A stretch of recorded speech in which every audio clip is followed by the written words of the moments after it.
बिस्मिल्लाहिर्रहमानिर्रहीम। नाज़रीन इकराम अस्सलामु अलैकुम। नाज़रीन, आज फ़ौज के तर्जमान ने एक मरतबा फिर तरदीद की है कि उसका किसी से कोई बैकडोर राब्ता नहीं है और उसे सियासत में मत घसीटा जाए। तो आम ख्याल और राय यही है कि ये जो 3-4 दिन पहले मरीम नवाज़ साहबा ने एक ख़िताब में कहा था कि इमरान ख़ान के बड़े हमसे रब्ता कर रहे हैं और सेनेट के इलेक्शन के हवाले से जो वो कानून पास कर रहे हैं उसकी हमायत के लिए मजबूर कर रहे हैं, तो ख्याल यही किया जा रहा है कि ये मरीम नवाज़ के बयान की तरदीद है। और तर्जमान ने यह भी कहा कि अगर किसी के पास कोई सबूत है तो वो लाए। तो उम्मीद करनी चाहिए कि फ़ौज के इस बयान का यकीन किया जाएगा और फ़ौज के इस ऐलान की पासदारी भी होगी।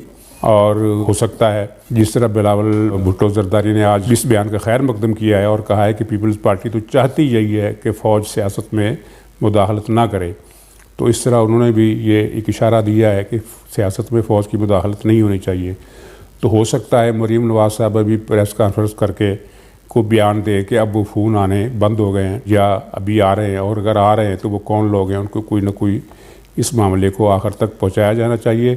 क्योंकि जिन लोगों ने राब्ते किए हैं अगर वो फ़ौज की नहीं है तब भी और अगर उनका ताल्लुक़ किसी इदारे से है तब भी, दोनों सूरतों में उसकी तहकीकात होनी चाहिए कि ये टेलीफोन किसने किए, किसकी इमा पर किए, और अगर ऊपर ज़िम्मेदार हलकों को इत्माद भी लिए बगैर, उनकी इजाज़त के बगैर किसी ने ये टेलीफोन कॉल्स की हैं तो इसका सद्देबाब होना चाहिए।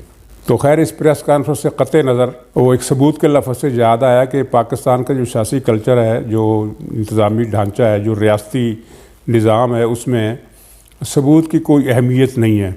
आपके सामने है कि नवाज़ शरीफ को जिस जज ने सज़ा सुनाई थी उस जज का एतराफ़ी बयान जो बज़ात खुद एक कामल और मुकम्मल सबूत था नशर हुआ। मुस्लिम लीग ने नशर किया वीडियो टेप के मुझे दबाव में डालकर, मुझ पर दबाव डालकर और मुझे ब्लैकमेल करके नवाज़ शरीफ को सज़ा सुनवाई गई। इस वीडियो के बाद तो किसी और सबूत की ज़रूरत ही नहीं थी। ज़रूरत सिर्फ इस बात की थी कि क्या ये वीडियो असली है, इसमें कोई टेम्परिंग तो नहीं की गई, और वो फ्रांसिक उसका हो गया था बरतानिया में, तो वो वीडियो असली थी। यानी कि ऐसा सबूत था कि जिसके बाद किसी कार्रवाई की ज़रूरत ही नहीं थी, तहकीकात के लिए या शहादत के लिए या जरा के लिए या तस्दीक के लिए कोई ज़रूरत ही नहीं थी। तो उस बात को 2 साल हो गए, तो उस सबूत पर क्या कार्रवाई हुई? तो सबूत तो पाकिस्तान में मैटर नहीं करते। ना किसी को सज़ा दिलवाने के लिए सबूत चाहिए, ना किसी को बरी करने के लिए सबूत काफ़ी होता है। तो नाज़रीन, बहरहाल जो ये सिलसिला चल रहा है, ये सेनेट के इलेक्शन के हवाले से बहुत गर्मा गर्मी और इमरान ख़ान को बहुत ज़्यादा बेचैनी है कि किसी तरह से इदारे उसका साथ दें, उसके हक़ में फ़ैसला दे दें, और वो जल्दबाजी में एक आर्डीनेंस भी ले आए हैं ताकि सुप्रीम कोर्ट इधर फ़ैसला सुनाए और इधर उस आर्डीनेंस को अप्लाई कर दिया जाए कि सेनेट के इलेक्शन में ओपन बैलेटिंग होगी।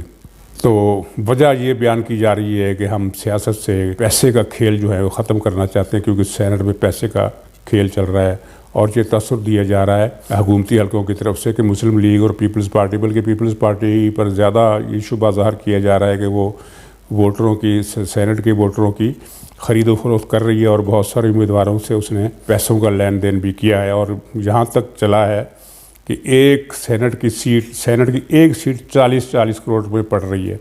तो नाज़रीन, ये बिल्कुल गलत है। इतनी ज़्यादा महंगी सीट पाकिस्तान की सियासी पार्टी मिलकर भी अफोर्ड नहीं कर सकती। 40 करोड़ रुपए में एक सीट का मतलब ये है कि 10 सीटें अगर अपोजिशन जीतेगी, फ़र्ज़ कीजिए 10 सीटें अपने वो हिस्से से, तो 4 अरब रुपए से खर्च करना पड़ेंगे।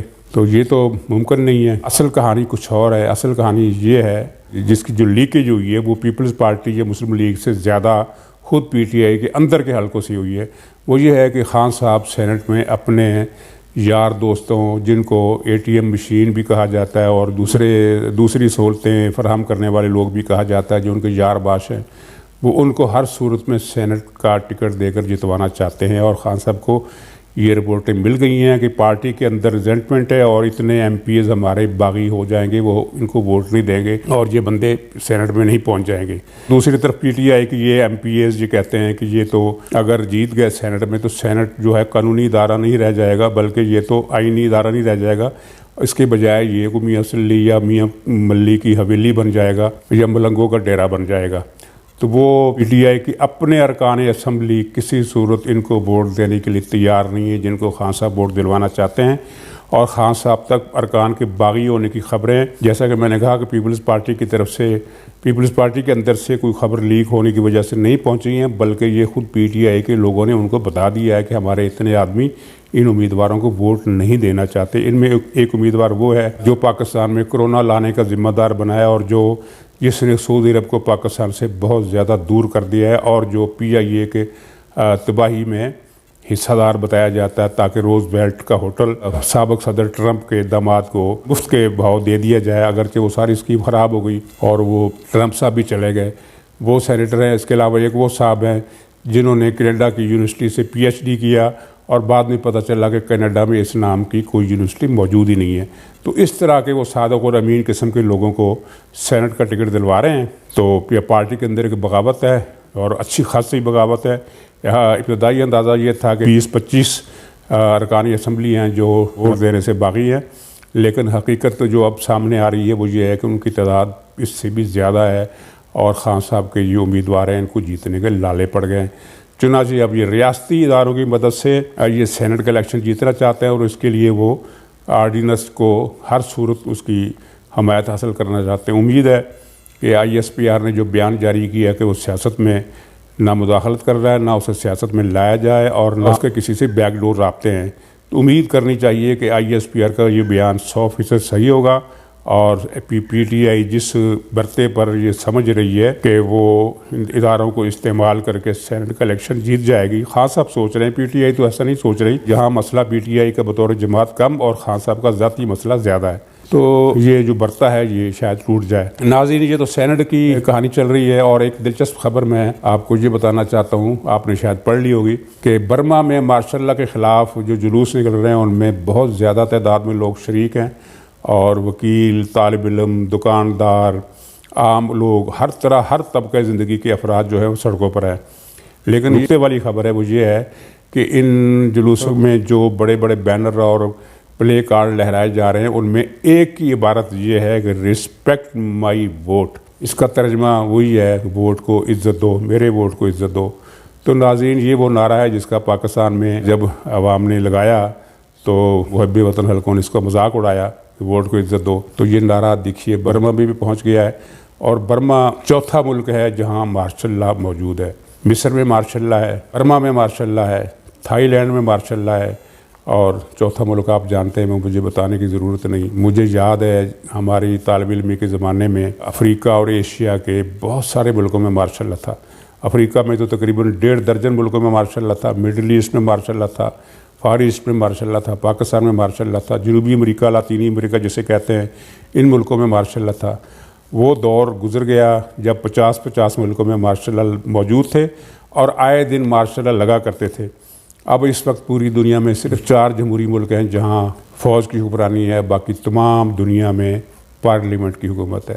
तो हमें उम्मीद करनी चाहिए कि बर्मा के अवाम अपनी जद्दोजहद में कामयाब होंगे और वोट को इज़्ज़त दिलाने में कामयाब हो जाएंगे और फौजी जनता ने जो हमाकत की है वहाँ बर्मा को आजमाइश में डाल दिया है कि जिसमें अगर काबू ना पाया गया तो बर्मा के अंदर 3-4 मुकामात पर 3-4 सूबों में, काचीन सूबा है या 3-4 और सूबे हैं, इनमें अलहदगी की तहरीकें चल रही हैं कबायली और नस्ली बुनियादों पर।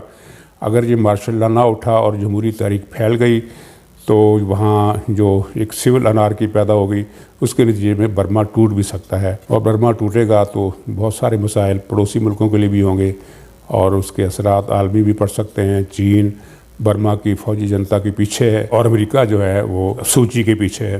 तो ये कशमकश जब बढ़ेगी तो ज़ाहिर है इसका असर आलमी मालियात पर भी पड़ेगा।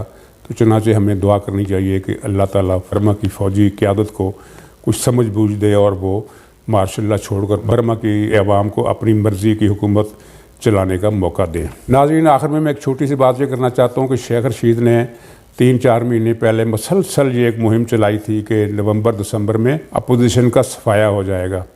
वो नवंबर-दिसंबर गुजर गया, जनवरी भी गुजर गया, फरवरी भी गुजर गया, अपोजिशन का सफाया नहीं हुआ।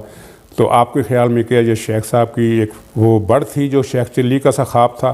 नहीं, ये शेख चिल्ली का ख्वाब नहीं था। इसके पीछे एक प्लानिंग थी इमरान खान की कि अपोजिशन की तमाम क़यादत जो है सफ़े अव्वल की और सफ़े दोयम की उन्हें गिरफ़्तार कर लिया जाए और उसके लिए एक बाकायदा मनसूबा बन गया था और ये तय हो गया था कि फ़लाँ और फ़लाँ लीडरों को एंटी करप्शन पे पकड़ा जाएगा, फ़लाँ को कब्ज़े करने के जुर्म में पकड़ा जाएगा, फ़लाँ पर मनशियात डाली जाएगी, फ़लाँ पर किसी गुंडागर्दी का केस डाला जाएगा। तो जनाब खुलासा ये है कि हालात ने ऐसी करवट ली कि वो मनसूबात धरे का धरा रह गया है। अगरचे चंद लीडर गिरफ़्तार हुए हैं, सियालकोट में भी मारधाड़ जारी है, गुजरांवाला में भी, और मुस्लिम लीग के 2-3 लीडर और भी पकड़े गए हैं। लेकिन मजमूई तौर पर वो जो शेख चिल्ली का ख्वाब था कि अपोजिशन पर झाड़ू फिरने वाला है, वो शर्मिंदा ताबीर नहीं हो सका। नाज़रीन अस्सलाम वालेकुम।